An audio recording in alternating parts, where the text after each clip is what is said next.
ತುಂಬಾ ಥ್ಯಾಂಕ್ಸ್ ನಿಮ್ಗೆಲ್ರಿಗೂ.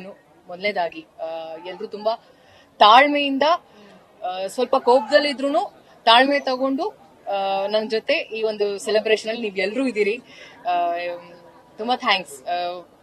I think ಈ ತರ ಮಾಧ್ಯಮದವ್ರ ಜೊತೆ ನನ್ನ ಮನೇಲಿ ಈ ತರ ಒಂದು ಸೆಲೆಬ್ರೇಷನ್ ಯಾವತ್ತೂ ನಾನು ಮಾಡಿರ್ಲಿಲ್ಲ.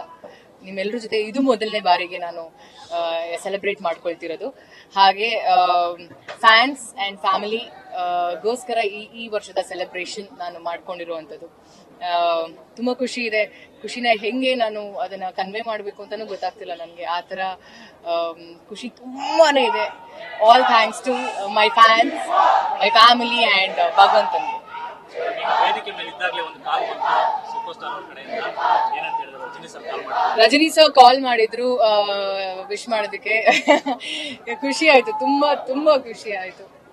ಯಾ, ಅದೊಂಥರ ಅದು ಹಿಂಗೆ ಹೇಳಿ, happy birthday, may God bless you, ಒಳ್ಳೇದಾಗ್ಲಿ ಅಂಡ್ ಎಲ್ಲ ಸಿನಿಮಾ ತುಂಬಾ ಚೆನ್ನಾಗಾಗ್ಲಿ ಅಂತ ಹೇಳಿ.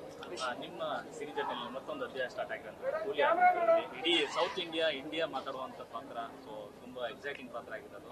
ಸೊ ಆ ಒಂದು ಆ ಪಾತ್ರದ ಬಗ್ಗೆ, ಆ ಸಿನಿಮಾ ಬಗ್ಗೆ,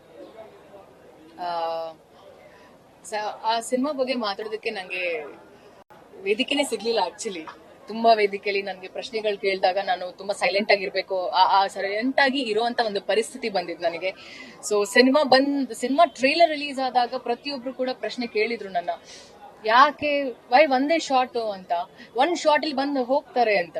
ಸೊ ಸಿನಿಮಾ ರಿಲೀಸ್ ಆದ್ಮೇಲೆ ಆ ಒಂದು ಕನ್ಫ್ಯೂಷನ್ ಆಗಿರ್ಬೋದು, ಅದಾದ್ಮೇಲೆ ಯಾಕೆ ಅನ್ನೋ ಪ್ರಶ್ನೆಗೆ ಉತ್ತರ ಸಿಕ್ಕಿದೆ. ಸೊ ನನಗೆ ತುಂಬಾ ಒಳ್ಳೆ ರೆಸ್ಪಾನ್ಸ್ ಸಿಕ್ಕಿದೆ, ಒಳ್ಳೆ ಅಪ್ರಿಸಿಯೇಷನ್ ಸಿಕ್ಕಿದೆ. ಪ್ರತಿಯೊಂದು ರಾಜ್ಯದಲ್ಲೂ ನನಗೆ ತುಂಬಾ ಒಳ್ಳೆ ರಿವ್ಯೂಸ್ ಕೊಟ್ಟಿದ್ದಾರೆ ಆ ಒಂದು ಪಾತ್ರಕ್ಕೆ. So all thanks to Mister Lokesh Kanagaraj ಅವ್ರಿಗೆ.